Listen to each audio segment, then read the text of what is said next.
Bapak, Ibu, saudara-saudari sekalian yang terkasih di dalam Tuhan, minggu lalu kita merenungkan dan mendengar sabda Tuhan dari Injil Markus mengenai perintah dan hukum yang terutama. Mengasihi Tuhan Allah dengan segenap akal budi, dengan segenap kekuatan, dengan segenap jiwa, dan mengasihi sesama seperti diri sendiri. Hari ini sabda Tuhan mengajak kita untuk menemukan cara yang paling tepat untuk mewujudkan kasih kepada Allah dan kasih kepada sesama. Bahasa yang umum adalah bagaimana cara beragama, bagaimana cara beriman yang benar menurut Yesus. Bagian pertama dari Injil kita mendengar bagaimana Yesus mengingatkan, waspadalah terhadap ahli-ahli Taurat. Mengapa harus diwaspadai? Karena dikatakan mereka kesana kemari berjalan memakai jubah yang panjang-panjang. Bayangkan kalau pastor berkeliling rukun dari rumah ke rumah, dari mall ke mall, dari mana ke mana pakai jubah. Dilihat semua orang.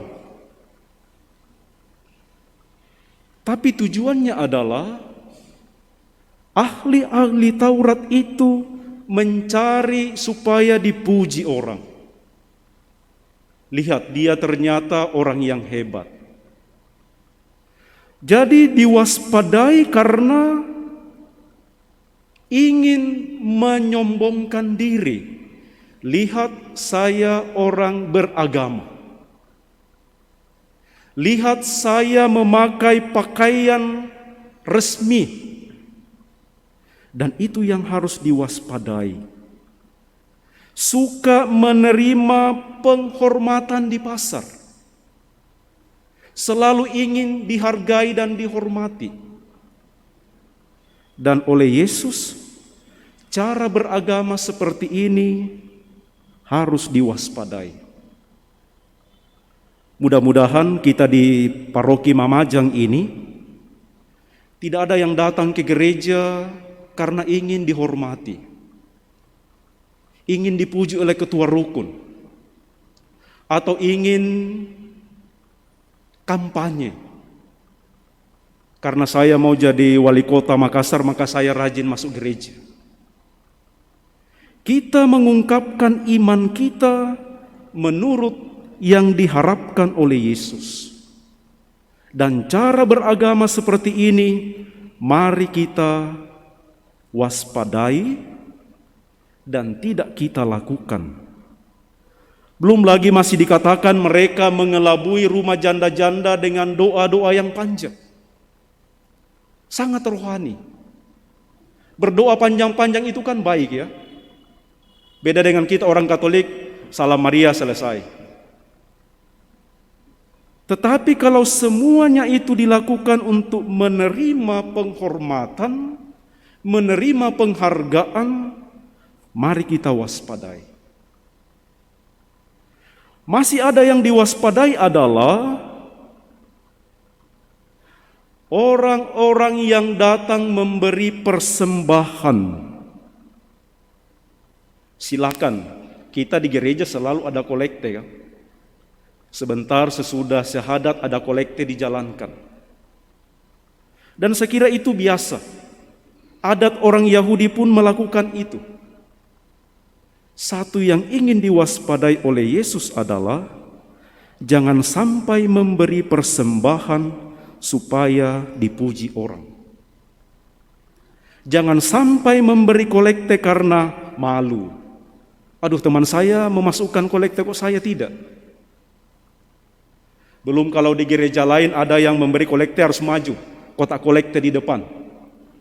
Jadi kalau dia cuma duduk di tempat pada saat kolekte malu, ikutlah berdiri pura-pura jalan. Saudara-saudari sekalian, memberi yang dipuji oleh Yesus adalah contoh dari janda miskin. Bacaan pertama pun mengungkapkan itu, seorang janda yang berjumpa dengan Nabi Elia.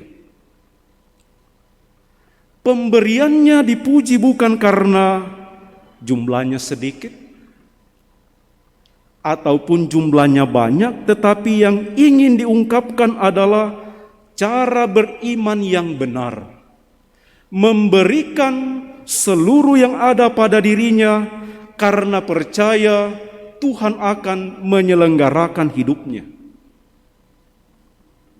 Dia menggantungkan hidupnya kepada kemurahan Tuhan.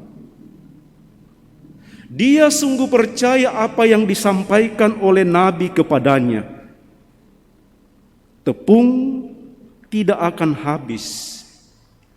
Minyak dalam buli-bulimu tidak akan habis. Karena Tuhan akan memelihara engkau sampai kedatangannya. Dan itu sungguh dipercaya oleh janda yang ada di Sarfat, yang ketemu dengan Elia, dan juga janda yang kita dengarkan dalam Injil hari ini. Semua nafkahnya, semua dirinya, ia serahkan kepada Tuhan, karena ia percaya, ia meyakini Allah akan memelihara dia. Saya kira itulah cara beriman yang benar. Kita mengaku percaya kepada Tuhan Allah yang Maha Kuasa, pencipta langit dan bumi. Kita percaya dan berseru bahwa Allah itu Maha Baik. Kita percaya bahwa Allah itu Maha Murah. Maka mari memberikan diri kita, apapun yang ada pada diri kita, kita percayakan kepada Tuhan. Pemberian sebagai pemberian diri karena percaya akan kemurahan Tuhan. Dan saudara-saudari sekalian, kita memberi karena kita ingin bersyukur. Tuhan telah lebih dahulu mengasihi dan mencintai kita, maka Dia memberikan anugerah-anugerah, memberikan tenaga, memberikan waktu, memberikan materi kepada kita, dan karena itu kita memberi untuk bersyukur. Bersyukur dan percaya bahwa apa yang kita terima itu berasal dari Tuhan. Unsur yang lain, kita memberi karena kita mau ambil bagian, terlibat di dalam pewartaan kabar gembira. Janda di Sarfat itu mau membantu Nabi Elia. Janda miskin memberi persembahan di bait Allah untuk mendukung supaya bait Allah itu menjadi tempat orang mengalami dan mendengarkan pewartaan kabar gembira. Maka ketika kita memberi kolekte di gereja, kita ingin mengambil bagian di dalam karya pewartaan gereja. Kita ingin terlibat mewartakan kabar gembira melalui gereja kepada semua orang. Maka pemberian kita adalah pemberian untuk ambil bagian, berpartisipasi di dalam karya pelayanan gereja. Lebih daripada itu, kita memberi karena kita ingin mengungkapkan, saya mau terlibat membantu sesama. Saya memberi karena ingin memberikan kepada orang yang membutuhkan. Maka mudah-mudahan Bapak Ibu Saudara-saudari sekalian, kita beriman karena memang sungguh percaya kepada kemurahan Tuhan, sungguh percaya kepada anugerah Allah yang diberikan kepada kita, dan sungguh percaya bahwa karya keselamatan, pewartaan Injil harus terus berlangsung. Maka mari kita mohon dalam perayaan Ekaristi ini, Ibu Bapak Saudara-saudari sekalian, mudah-mudahan kita menjadi orang-orang yang beriman, bukan karena dipuji, mau dipuji, tetapi karena memang kita percaya kepada kebaikan Allah. Dan mudah-mudahan praktek-praktek hidup beragama, datang beribadat, datang berdoa, memberi sumbangan, memberi kolekte, itu sebagai ungkapan iman kita kepada Allah yang telah lebih dahulu mengasihi dan mencintai kita. Semoga demikian.